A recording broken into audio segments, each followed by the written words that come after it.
Ассаламу алейкум. Азыр мондай баклажканы көтөрүп алып 20 сом 50 сомду чөнтөккө салып алып жанагындай фильтрованный водага жөнөйбүз. Мен сиздерге бир чындыкты айтып берейин. Эч ким айтпаган бир чындык, достор.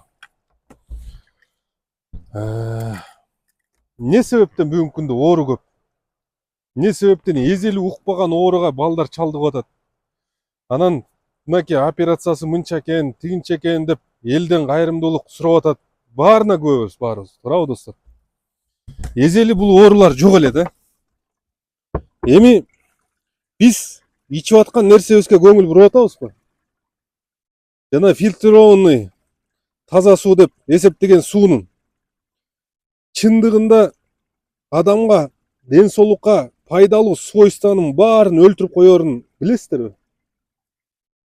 Адамга керектүү нерсени ала албай калат адам организми. Ошол себептен биз точно билебиз, ал мертвая вода да. Өлүк суу. Адам ичкенден кийин суусу кандышы мүмкүн. Бирок ички организмине керектүү витаминдерди алып атабы, албай атабы аны билбейт адам баласы. Баарыңыздар күбө болдуңуздар, Саламаттык сактоо министрлигине мурдагы мамлекеттик улуттук комитеттин кызматкери келди да. Бывших чекистов не бывает деп коет, негизи.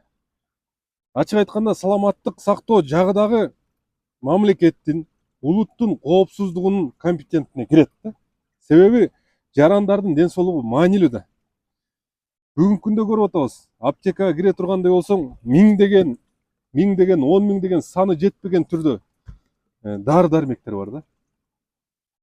Анын баардыгы тең эле чындыгында сиз бир жагыбызды оңдойбуз деп ичебиз.